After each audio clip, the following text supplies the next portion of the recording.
Remember last year when the introduction of the affordable GMT was what everybody was talking about, and the Seiko SSK Seiko 5 GMT was the first watch to inaugurate this movement? It was a great revolution. We were going to have affordable automatic GMT watches. And that did happen actually. The Seiko 5 GMT opened the door for micro brands to use this watch, with the NH34 being available to other companies. And we saw many micro brands use this movement on their watches ranging from the $350 to $500 mark. We were happy, yet we were not entirely satisfied. We really wanted these watches to get to the Chinese, at least some of us, and to see how low brands like Pagani Design could go on price with this movement. Well, the brand has granted us that wish, and here we have the Pagani Design GMT. The price of this watch is only $165. It is by far the least expensive watch housing this movement. You can find the SSK at around the 400, even 350, 380 when you've got a really good sale going on. But at 165, this is by far the cheapest you will find this movement in. But hold on, before buying this watch, Pagani Design are well known for making quite a lot of compromises on their watches. Well, first of all, you've got the fact that they pretty much copy and paste other people's design. This is no exception. I'm sure you recognize what very famous watch this one is based on. And number two, you've got the quality. Pagani Design's quality is hit or miss, with the construction and the loom being usually weak points, and with the specifications being really strong. Having said all that, where does this one stand? And at 165, should you rush and buy it? Well, let's find out right away. And as usual, don't forget to subscribe to the channel to see more content like this. And as usual, I will be leaving the links to this watch and the other watches I will be talking about during this video in the description below. Without further ado, let's see if this Pagani Design is a good watch for you. Let's start by the important point of this watch, and that is the amazing Seiko NH34 movement. You've got a 6 tick per second movement here, as is usual with Seiko movements on the entry level. The movement is visible through the see-through case back. Although there's nothing special to see here, this movement is just pretty much exactly the same as the NH35 that we have seen 1,000 times. In any case, it is good that they have put a see-through case in here for people who are not used to seeing movements and their inner workings.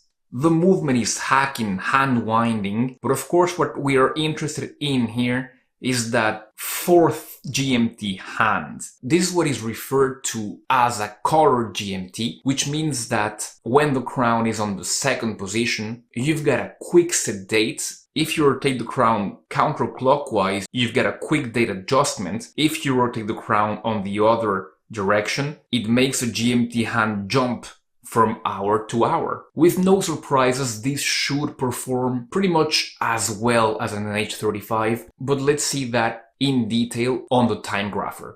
As you can see, this one's performance is pretty good, very good actually, if it weren't for that bit error that is a bit high, but all in all, a very good movement as is usual from Seiko.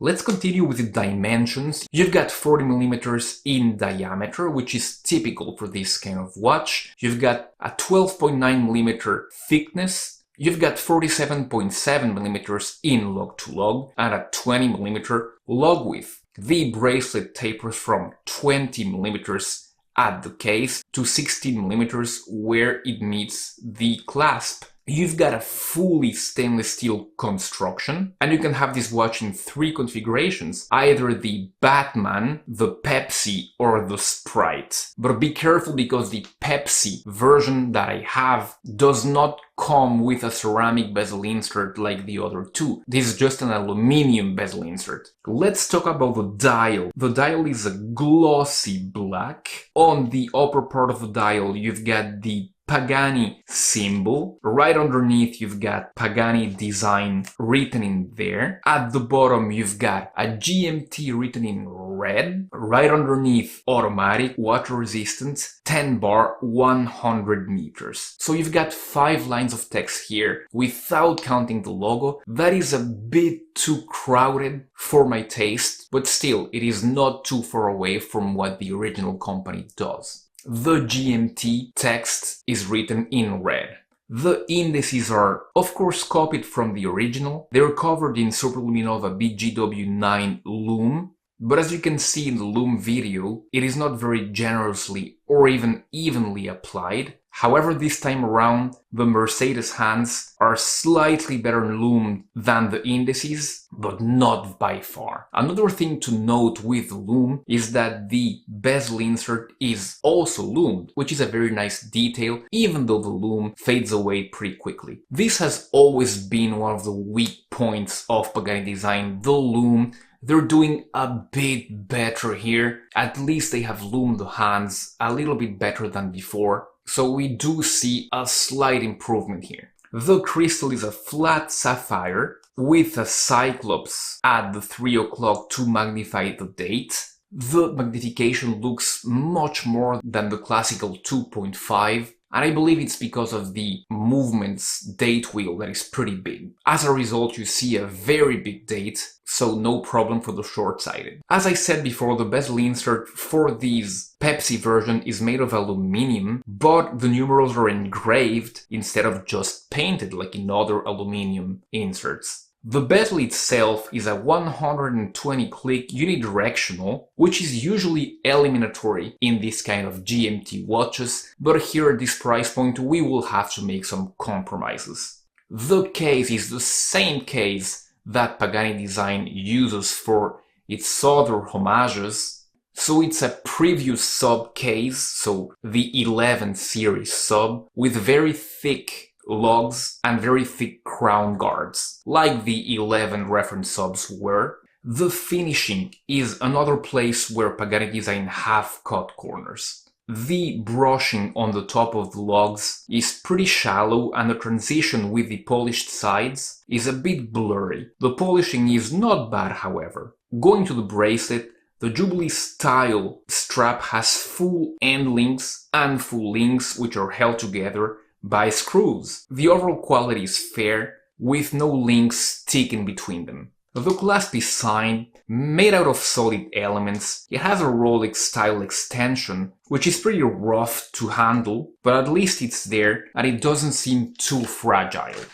The crown is signed, and it's very big this time around. It is as large in diameter as the original one from the original model, but it's much wider, which helps with grip. So as I said in the intro, Pagani Design is the king of specs. However, those specs come at the detriment of something else. Here they have made compromises, of course. They have made compromises on the finishing of the watch, and they have made compromises on the lume. The lume is slightly better than before, but the important part of this watch is of course an NH34 movement. If you are interested in that, if you want to watch with this movement at way below $200 and you're not bothered by homages, this is the watch for you. Just be aware of all the compromises that I have spoken about. Thank you very much. I hope you enjoyed this video. If you did, please subscribe to the channel and I will be seeing you very soon. Goodbye.